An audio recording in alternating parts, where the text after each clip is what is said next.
श्री स्वामी समर्थ. जय जय स्वामी समर्थ. सर्वांना माझा नमस्कार. माझ्या व्हिडिओमध्ये तुमचे सर्वांचे स्वागत. सर्व स्वामी भक्तांच्या मनात प्रश्न असतो की स्वामींची नित्यसेवा म्हणजे काय, नेमके काय असते, नित्यसेवा करायची कशी. तर आजचा आपला व्हिडिओ त्याबद्दलच आहे. आणि स्वामींच्या नित्यसेवेने आपले जीवन कसे बदलते, आपण किती सकारात्मक विचार करायला लागतो, आपण उत्साही आनंदित कसे राहतो. ज्या घरामध्ये सतत कटकटी भांडणे होतात त्या घरामध्ये जर रोजची स्वामींची नित्यसेवा केली तर हळूहळू त्या घरातील नकारात्मकता कमी होऊन नाती घट्ट बनतात आणि घरातील लोकांचे विचार सकारात्मक होतात. आता स्वामींची नित्यसेवा म्हणजे काय? स्वामीचा फोटो किंवा मूर्ती तुमच्या घरात आहेत, तुम्ही स्वामींचे रोज पंचोपचार त्याच्यावर पूजा करतायत, ही स्वामींची नित्यसेवा.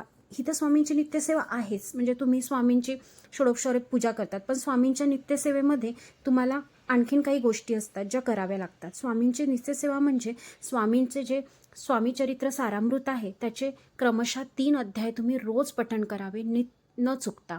याला कुठल्याच प्रकारचा खंड नाही. ज्यावेळेस महिला ह्या सेवा करतात तेव्हा त्यांना मासिक पाळी वगैरे येते, त्यावेळेस त्यांनी फक्त खंड पाळावा. त्याच्याशिवाय कुठल्याच प्रकारचा खंड न करता ही स्वामींची नित्यसेवा करावी. रोज स्वामी चरित्र सारामृतामधील 3 क्रमशः अध्याय वाचावे.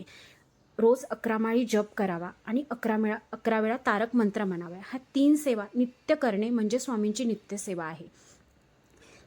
आता रोज 11 माळी तुम्ही जप करता तेव्हा 1 माळ संध्याकाळ, दुपार 2 माळ अशा नाही, तर स्वामींची एका बैठकीत 11 माळी करणे, 3 क्रमशः अध्याय वाचणे आणि 11 वेळा तारक मंत्र म्हणणे. तारक मंत्रामध्ये तुम्ही 1 वेळा जरी तारक मंत्र म्हटला किंवा 11 वेळा तुम्ही म्हणू शकत नाही तर 1 वेळा जरी तारक मंत्र म्हटलं तरी चालेल, पण रोज 11 माळी जप झाला पाहिजे. त्यानंतर स्वामी चरित्र सारामृताचे 3 अध्याय क्रमशः वाचले पाहिजे. आज तुम्ही जर स्टार्ट करत आहात तर 1, 2, 3 अध्याय जर तुम्ही आज वाचले तर दुसऱ्या दिवशी तुमचा 4, 5, 6 अध्याय आला पाहिजे. असे क्रमशः अध्याय वाचन, याला स्वामीची नित्यसेवा म्हणतात. ही नित्यसेवा तुम्ही रोज करणे म्हणजे स्वामीची नित्यसेवा होय.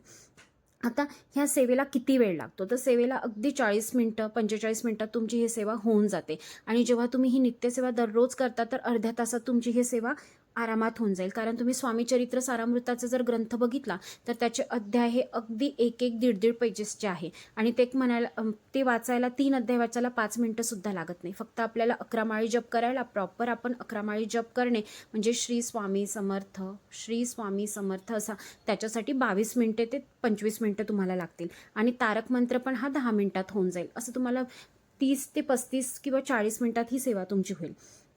आता सकाळी तुम्ही आता काही लोकांना असा प्रश्न असतो की एकदम आम्हाला 40 मिनटे किंवा अर्धा तास देणं तर शक्य नाही, वर्किंग लोक आहे किंवा काही जणांना शक्यच नाही, इतक्या वेळ बसू शकत नाही, तर त्यांनी सकाळी तुम्ही सारामृत वाचा. जो वेळ तुम्हाला असं वाटतो की हा वेळ मी इथे जास्त देऊ शकतो त्यावेळेस तुम्ही स्वामींचे 11 माळी जप करा.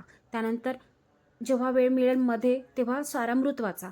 पण स्वामींचा जप करताना किंवा 11 माळी करताना तुम्हाला एका बैठकीत करायचे आहे. आणि स्वामी चरित्र सारामृत थोड्या वेळाने वाचा किंवा दुपारी वाचा, संध्याकाळी वाचा, असंही तुम्ही करू शकता. आता असं आहे की अशी अगदी सोपी नित्यसेवा तुम्हाला रोज करायची आहे. यामध्ये खंड नको. अडचणीच्या काळात फक्त तुम्ही नामस्मरण करू शकता.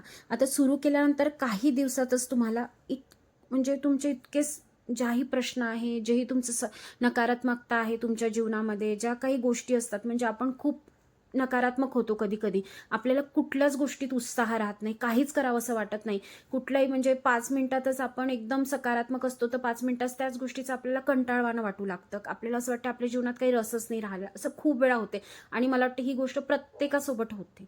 तर तुम्हाला मी सांगते, तुम्ही जर स्वामीची नित्यसेवा केली तर तुम्हाला ह्या गोष्टी हळूहळूच म्हणजे लगेचच तुम्हाला जाणव होईल की नाही आपण खूप सकारात्मक होत आहे, आपले जे मनामध्ये ज्या आपल्या काही गोष्टी चालत आहेत आपण त्याचा पॉझिटिव्हली विचार करत आहे. तर स्वामींची नित्यसेवा आपल्याला याच गोष्टीसाठी करायची आहे की आपण आता तुम्ही जे जीवन बघत आहेत, ज्या गोष्टी सगळ्या सुरू आहेत त्याच्यामुळे आपल्या प्रत्येकाला एक डिप्रेशनसारखं किंवा एक नकारात्मकता आपल्यामध्ये आलेली आहे की आपल्याला कुठल्याच गोष्टीत चांगलं वाटत नाही. आपल्याकडे सगळं असतं, सर्व आहे, पण आपल्याला कुठल्याच गोष्टी नाही. आणि काही लोकांचं असं असते की त्यांच्याकडे काही नाही आहे त्याच्यामुळे ते नकारात्मक होत जातात. ज्यांच्याकडे खूप काही आहे त्याच्यामुळे पण लोक नकारात्मक आहे, त्यांच्या जीवनात रसच नाही. हे दोन्ही पण गोष्टी सुरू असतात. तर त्यावेळेस तुम्ही स्वामींची नित्यसेवा केली किंवा स्वामींच्या कुठल्याही सेवेत सहभागी झाले, तुम्ही घरी बसून स्वामींची नित्यसेवा केली, तर मी तुम्हाला सांगते हे प्रश्न अगदी सुटतात. म्हणजे मी माझा स्वतःचा अनुभव सांगते, की मी पण एका स्टेजला अशी होती, की जिथे मला खूप नकारात्मकता यायची. म्हणजे आपलं जीवन काय, आपण काय करतोय, आपला वेग कुठे चाललाय, आपल्याला खरंच आपलं करिअर आहे किंवा खूप साऱ्या गोष्टी आहे का आपण सकारात्मक म्हणजे आपण व्यवस्थित निर्णय घेत आहे का, की आपण जे आपलं जे वय आहे त्याच्यानुसार आपण अचीव्ह केलेलं आहे का, ह्या खूप साऱ्या गोष्टी प्रत्येकाला पडतात. पण जेव्हा आपण स्वामींच्या सेवेत येतो, नित्यसेवा करतो, त्यावेळेस ह्या सगळ्या गोष्टी म्हणजे सगळ्या गोष्टी एकदम सुटून जातात. म्हणजे स्वामी आपल्याला अशा मार्गाने लावतात, की स्वामी बरोबर आपल्याकडून त्या गोष्टी करून घेतात. आपल्याला कुठल्याच गोष्टी स्वतःहून करण्याची गरजच पडत नाही. म्हणजे ऑटोमॅटिक आपला योग जुळून येतो. व्यवस्थित आपल्याला त्या वळणावर त्या सगळ्या गोष्टी दिसून यायला लागतात. आपल्याला ते मार्ग दिसतात आणि आपण बरोबर त्या मार्गाने जातो. तर अशी आहे स्वामी सेवेची नित्यसेवा केल्याने आपल्याला खूप फरक पडतो. आता नेहमी असं होतं की प्रत्येकाच्या आयुष्यात चांगलंच घडतं असं नाही. स्वामी सेवा केल्यानंतर तुमच्या मनाला हा प्रश्न कधीच पडणार नाही की तुम्ही स्वतः म्हणाल की स्वामी आहे ना ते सर्व ठीक करतील. म्हणजे असं होणारच नाही की नाही हे मी करत आहे चुकीचं आहे का, मग मी हे करायला पाहिजे का. कारण स्वामी कधीच तुम्हाला चुकीच्या मार्गाने नेणारच नाही. भरपूर अशा गोष्टी असतात की आपण ठरवतो नाही मला हे करायचं आहे, पण त्या गोष्टी आपल्यासाठी समोर चालून चांगल्या नसतात. तर स्वामी बरोबर आपल्याला त्या मार्गाने भटकूच देत नाही. स्वामी बरोबर आपल्याला सांगतात ही वेळ तुझी नाही आहे, ही वेळ तुझ्यासाठी योग्य नाही आहे. आणि तेव्हा आपल्याला असं वाटते अरे आपण एवढी स्वामी सेवा करत आहे आणि स्वामींनी आपल्या याच्यामध्ये असं असं का अडथळा आणला. पण त्यानंतर जेव्हा तुम्ही काही दिवसांनी ते गोष्ट विचार करता तेव्हा तुम्हाला वाटते अरे बरं झालं आपण हे केलं नाही. तो मार्ग स्वामींचा असतो. तेच मार्ग स्वामी दाखवतात. तुझ्यासाठी काय चांगले आहे तेच तुझ्यासाठी घडणार आहे. तुला काय चांगले वाटते ते तुझ्यासाठी घडणार नाही आहे. तर तुझं सुख कशात आहे तेच तुझ्यासाठी घडणार आहे. हा स्वामींचा नेहमी तुम्ही एक सुविचार ऐकला असेल. हेच आहे स्वामी सेवा. तर स्वामी सेवा करताना सेवा ही करायची ती भाव ठेवून करायची. नेहमी त्याच्यावर प्रश्न तुम्हाला उठला नाही पाहिजे. अरे मी स्वामी सेवा करत आहे पण माझ्या आयुष्यात बघा कुठल्याही गोष्टीला वेळ लागतो. तुम्ही असं म्हणाल की मी आज काहीतरी गोष्ट सुरू करत आहे आणि लगेच मला त्याचा परिणाम भेटला पाहिजे. तर त्यामागे तुमचा भाव किती आहे, तुम्ही मनातून किती करत आहे, ह्या सगळ्या गोष्टीचा एक हे असतो. तो मापतोल केल्यानंतरच त्याचं फळ तुम्हाला मिळते.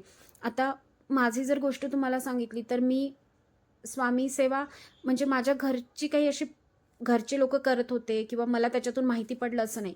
मी सहजच एक व्हिडिओ बघितला. त्यानंतर त्यावेळेस माझ्या ज्या मनाची स्थिती होती ती खूप निगेटिव्ह होती. म्हणजे मला खूप निगेटिव्हिटीमध्ये मी होती की कसं होईल, काय होईल, कसं म्हणजे आपलं आयुष्य कसं आहे, काय करणार आपण, कशा गोष्टी घडणार. तेव्हा मी स्वामी सेवा करायला लागली. माझा तो टर्निंग पॉईंट होता की मी त्यावेळेस स्वामी सेवेमध्ये आले.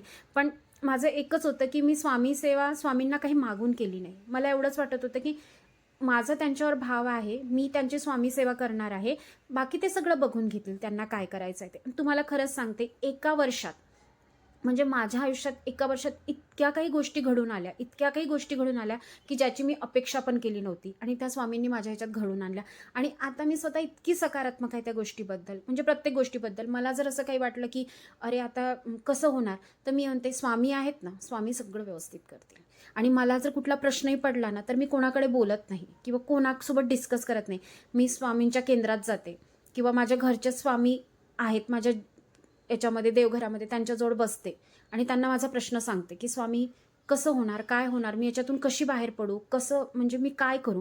स्वामी मला बरोबर मार्ग दाखवतात. माझा हा प्रश्न 2 ते 3-4 दिवसात माझा सुटून जातो आणि मला स्वामी बरोबर सांगतात तू आता ह्या मार्गाने जायचं आहे, तू हे करायचं आहे. आणि खरोखर सांगते तुम्हाला आता माझा इतका दृढ विश्वास बसला आहे की घरात कोणी असो नसो, बोलायला असो नसो किंवा मला कोणासोबत डिस्कस करायचं असो नसो, मित्र मैत्रिणी किंवा घरातले तर फार सपोर्टिव्ह आहे, पण नसले तरीसुद्धा मी स्वामींना ते सांगते की स्वामी तुम्ही हे बघा आता काय करायचं. तर स्वामी मला घरोघर त्या गोष्टीतून मार्ग दाखवतात. आणि मी तुम्हाला सांगते स्वामींची नित्यसेवा तुम्ही करा. फक्त त्याचं हे नका बघू की मला आता मी इतक्या दिवसाची करते का नाही होत आहे. कधी कधी खूप वेळ लावतो. कधी कधी स्वामी तुमची परीक्षा पाहत असतात की खरंच तुमच्यात पेशन्स आहेत का, तुम्ही करणार आहात का स्वामी सेवा, किती दिवस करणार आहे. निरंतर स्वामी करा. मी तर म्हणते आयुष्यभर जोपर्यंत तुमच्या हातात ताकद तोंडात बोलण्याची शक्ती आहे, आपल्याला दिसते, तोपर्यंत स्वामी सेवा करा. स्वामींचं आणि मी तुम्हाला सांगते काहीच मागायची गरज नाही. स्वामी तुम्हाला इतकं भरभरून देणार की तुम्ही त्याची अपेक्षा सुद्धा केली नव्हती. ह्याच गोष्टी असतात की आपण एखाद्या वेळेस गुरुचा मार्ग धरतो, तर तो मार्ग आपल्यासाठी योग्य आहे की नाही हे आपण नाही ठरवायचं, ते गुरु ठरवतात. तुम्ही फक्त त्या मार्गावर जायचं आणि त्याची नितांत भक्ती करायची, नितांत सेवा करायची. त्याचं फळची अपेक्षा तुम्ही करू नका. आणि मी तुम्हाला सांगते, एक काळ असा असतो की आपल्याला काही अपेक्षित पण नसते, पण त्या पण गोष्टी आपल्यासोबत घडतात आणि स्वामी आपल्याला इतकं परिपूर्ण करतात, इतकं आपल्या बुद्धीने, आपल्या सर्व गोष्टींनी इतकं परिपूर्ण करतात. आणि मी तुम्हाला सांगते, नुसतं पैसा किंवा खूप सारा बँक बॅलन्स असणं तुमच्याजवळ म्हणजेच तुमचं सुख नाही आहे.